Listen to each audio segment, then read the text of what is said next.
Assalamualaikum warahmatullahi wabarakatuh. Perkenalkan, nama saya Diniati Amalia dengan NIM 2306020039.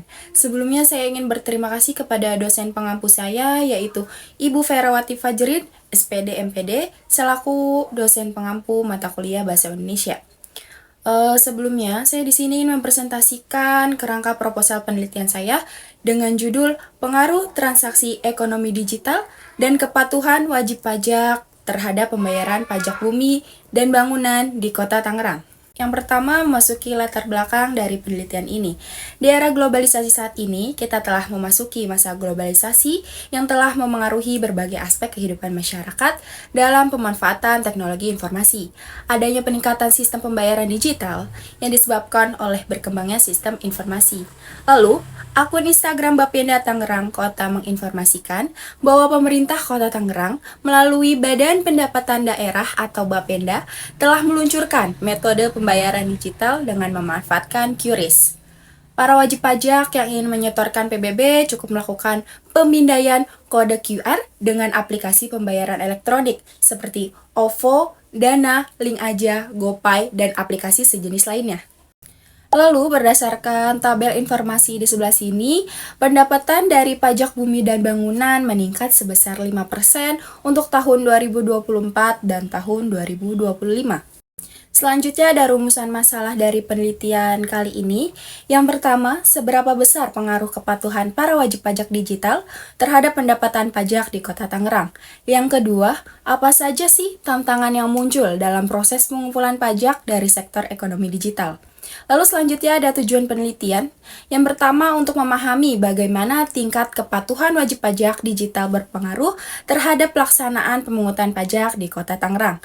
Yang kedua, untuk mengidentifikasi apakah ada kendala yang dihadapi dalam pemungutan pajak dari sektor ekonomi digital.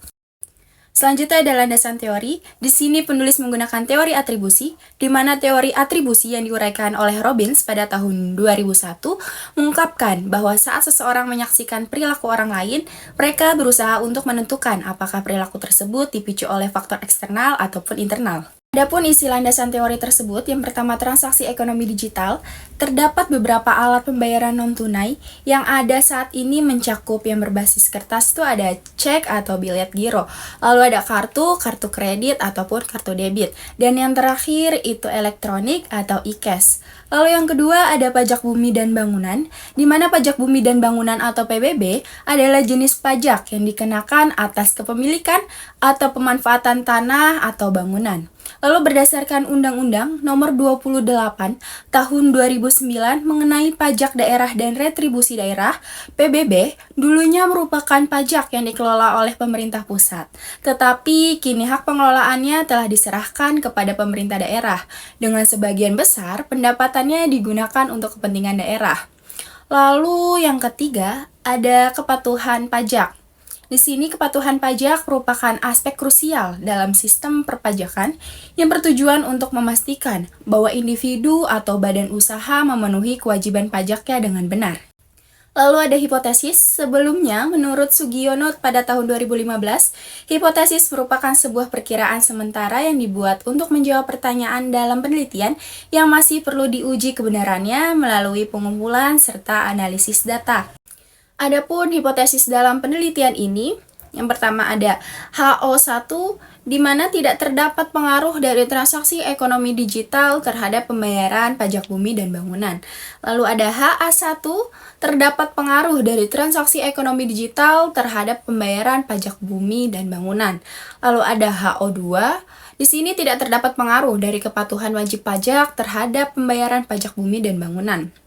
Lalu selanjutnya ada HA2, terdapat pengaruh dari kepatuhan wajib pajak terhadap pembayaran pajak bumi dan bangunan. Lalu ada HO3, di mana transaksi ekonomi digital dan kepatuhan wajib pajak secara bersamaan tidak mempengaruhi pembayaran pajak bumi dan bangunan. Lalu yang terakhir itu ada HA3, di mana transaksi ekonomi digital dan kepatuhan wajib pajak secara bersamaan mempengaruhi pembayaran pajak bumi dan bangunan. Lalu ada metode penelitian. Metode penelitian yang diterapkan dalam penelitian ini adalah metode deskriptif dengan pendekatan kuantitatif. Lalu metode ini meliputi serangkaian tahapan yang mencakup penggunaan bahan, alat, prosedur, serta penetapan variabel dan teknik analisis data.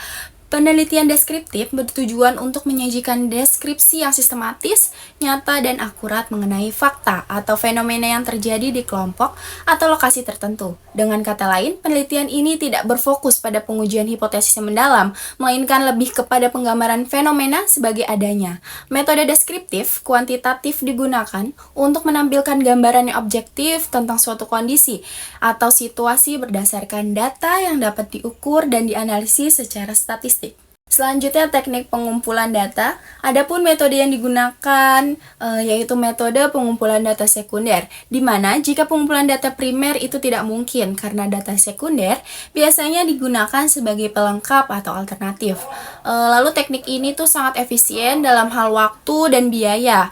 Peneliti dapat menganalisis data secara langsung tanpa perlu mengumpulkannya dari awal, seperti peneliti melakukan penelitian di berbagai situs web seperti situs web resmi Bapenda Kota Tangerang yang sedang peneliti lakukan. Lalu objek dari studi ini adalah Kota Tangerang dengan penekanan khusus pada metode pembayaran pajak bumi dan bangunan yang diterapkan di kota tersebut. Subjek yang diperhatikan dalam penelitian ini adalah transaksi ekonomi digital dan kepatuhan wajib pajak di Kota Tangerang. Selanjutnya, jenis analisis yang digunakan adalah regresi linear berganda yang bertujuan untuk menunjukkan pengaruh antara beberapa variabel independen terhadap variabel dependen. Dengan uji instrumen penelitian, ada uji validitas, uji reliabilitas, dan uji asumsi klasik. Di mana validitas adalah proses evaluasi alat penelitian untuk menilai sejauh mana pertanyaan dalam kuesioner dipahami oleh responden dan seberapa aktif alat itu dalam mengukur hal yang seharusnya diukur. Lalu reliabilitas, yaitu uji untuk mengukur seberapa stabil jawaban dari para responden. Biasanya hal ini dinyatakan dalam angka yang seringkali berupa koefisien.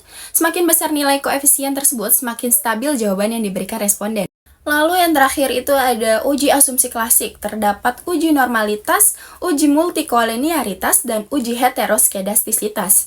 Di mana uji normalitas data merupakan salah satu tahap krusial dalam analisis statistik yang bertujuan untuk menentukan apakah data yang dikumpulkan dalam penelitian mengikuti pola distribusi normal. Lalu, menurut Ghazali, multikoleniaritas adalah kondisi dalam analisis regresi di mana terdapat tingkat hubungan linear yang kuat antara variabel bebas. Dan uji heteroskedastisitas bertujuan untuk menentukan apakah terdapat perbedaan variasi dalam model regresi yang terkait dengan sisa dari setiap pengamatan. Cukup sekian dan terima kasih. Mungkin itu saja presentasi dari saya. Kurang dan lebihnya mohon maaf. Wassalamualaikum warahmatullahi wabarakatuh.